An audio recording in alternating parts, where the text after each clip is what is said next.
In today's explainer, we're unpacking a truly fascinating mystery all about human connection, legacy, and, well, a secret kept for over half a century. We're going to be looking at a small-town florist, an absolutely impossible order, and the beautiful mystery of the forgotten flower shop. Let's get right into it. To really wrap our heads around this mystery, we kind of have to anchor ourselves in the sensory world of the story first. I want you to picture this. It is a damp, heavily gray winter morning in London. We're on Marchpane Lane, which is this narrow little street that honestly feels like a literal study in charcoal and wet stone. But cutting right through all that cold December gloom is the warm, inviting amber light of Ellison's flowers. Inside, our protagonist, Nora Ellison, is methodically sorting these high-quality white roses. She has the natural rhythm of someone who's known this shop her entire life. And then she hears it. It's not the bright, cheery ring of the shop bell. No, it's the distinct, quiet scrape of an envelope being pushed through the letterbox. Okay, let's dive into this, because this isn't just your standard envelope. This is an order defined by absolute, unchanging rigidity.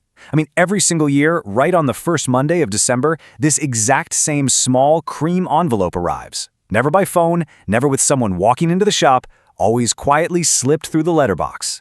Inside, in this really precise small handwriting, is an order bound for 14 Calloway Street in Clerkenwell. The sender is simply listed as E. Hartley. And the sign-off at the bottom? It never changes. It always reads, "Thank you for your continued care."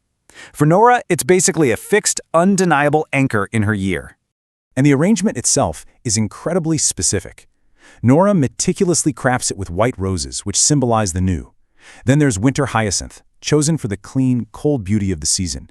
And finally, yellow mimosa, shipped all the way from the south of France to bring this bright, almost impossible warmth right into the dark of December. As an expert florist, Nora builds this display with just absolute precision. She strips the roses, threads the hyacinth, places the mimosa perfectly. She makes it an absolute masterpiece, even though she knows a deeply frustrating truth. This arrangement can never, ever be delivered. Why? Well, because 14 Calloway Street simply doesn't exist. It's not there. And this is where the mystery gets absolutely staggering. 54. That is the number of consecutive Decembers this exact order has been placed, crafted, and then ultimately marked as undeliverable. Think about that for a second. 54 years of a cream envelope arriving, 54 years of yellow mimosa and winter hyacinth sitting beautifully in the shop window until closing time, only to be quietly taken apart. It is a mind-boggling timeline of unrequited care. You see, this isn't just Nora's mystery, it's literally a generational legacy. If we jump back to 1951, Nora's mother, Margaret Ellison, originally opened the shop. And that very same year, a woman named Frances Hartley sent the very first order.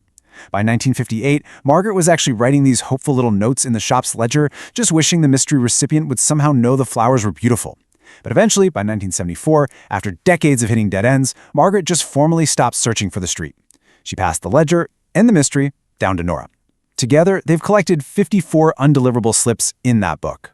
But this year, Nora decides, you know what? I'm doing something different. She drags out 7 decades worth of old street directories from the back room. And instead of just blindly looking for the name Calloway, she gets methodical. She starts looking at the streets that should surround it. She traces the alphabetical order. We've got Calvert Street, Camden Passage, Canning Lane. And then it skips right to Chandler's Court. Over and over again, across all these different decades, she maps the alphabetical gap where Calloway Street should be. She realizes she shouldn't be looking for the street itself. She needs to look at the exact space where the street is missing. And the breakthrough?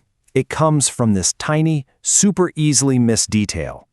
Buried way down in a 1932 directory footnote, she finds her answer. Calloway Street, formerly so called, now incorporated into Canning Lane. It's a massive revelation.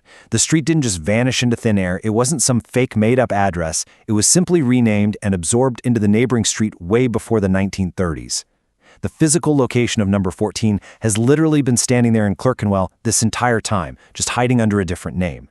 So armed with this, Nora actually walks to Clerkenwell. And there it is, number 14 Canning Lane.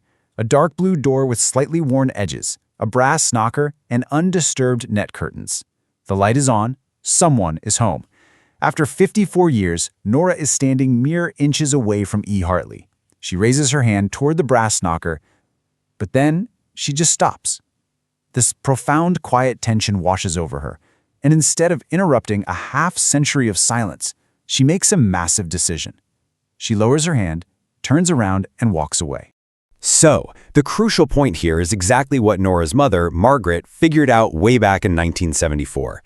In the ledger, Margaret had written, "I think perhaps it is not the point." Standing right outside that dark blue door, Nora finally, truly understands what her mother meant. The actual physical delivery of the flowers to a person, that wasn't the purpose of this 54-year ritual at all. The fact that the arrangement was meticulously crafted year after year with unwavering care, even without any resolution, that was the point. Disrupting that quiet perfection with a sudden knock on the door just felt completely wrong. But of course, Nora can't just walk away and leave it completely alone, right? So she kicks off this deeply moving letter exchange. First, she writes a letter and pops it in the post, explaining exactly who she is, that she finally found the house, but that she deliberately chose not to knock. A few days go by, and then a familiar cream envelope returns through the flower shop's letterbox. Inside, the mystery finally has a voice. The sender is Elenila Hartley, Ellen, an 81-year-old woman who has lived at that exact address for 60 years. After 54 years of total silence, these two strangers begin to write to one another, transforming this unresolved mystery into a beautiful, profound correspondence. And in her letter, Ellen explains the why she kept sending the order all these years. As it turns out, it wasn't originally her order at all. It was started by her mother, Frances, in 1951, which was the year Ellen was born. When her mother passed away, Ellen just kept sending the cream envelopes. And her reasoning for this is just absolutely beautiful. She writes, "Some things deserve to be continued." I mean, wow. She kept up this quiet, expensive, seemingly futile tradition simply out of a deep respect for the act of continuation itself. There were no grand expectations, just a steadfast, unwavering commitment to keeping up a quiet thread of care.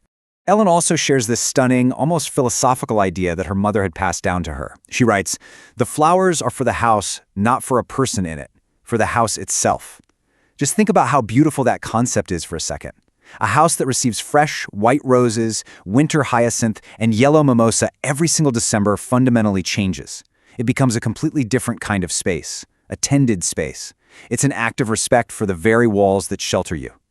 And Nora, having spent 30 years working in a flower shop, instantly understands this deep, unspoken truth about how flowers can literally change the air of a room just by existing. And this brilliantly illustrates how these two women, who are separated by an entire city but connected by a ledger, find this amazing shared understanding in the specific roles of the flowers. They even debate it gently in their letters.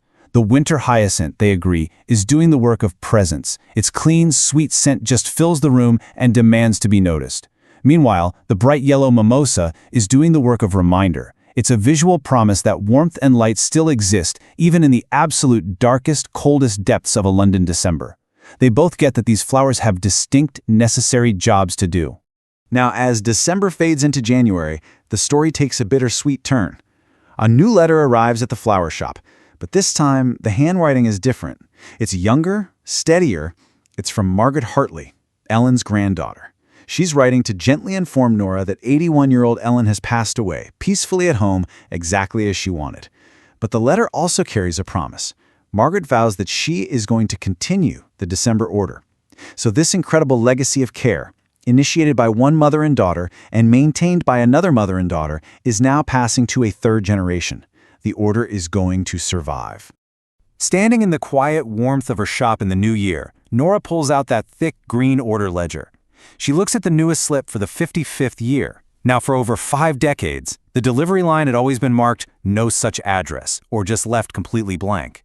But this time, Nora picks up her pen and writes a single word: delivered. It carries so much emotional weight. She finally realizes that the physical flowers never actually needed to leave the shop. The care, the time, the intention, the connection, that was the actual delivery. And it had been successfully arriving for 55 years. This story of Nora and the Hartley family really leaves us with something profound to chew on. We live in a world that is constantly demanding immediate results and visible, loud success. But this explainer reminds us that there is just immense, quiet value in uncelebrated routines.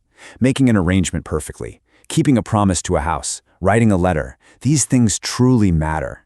So I want to leave you with this thought to take away. What acts of care in your own life do you maintain, not for praise, not for a result, but simply because they deserve to be continued? Thank you so much for exploring this incredible story with me.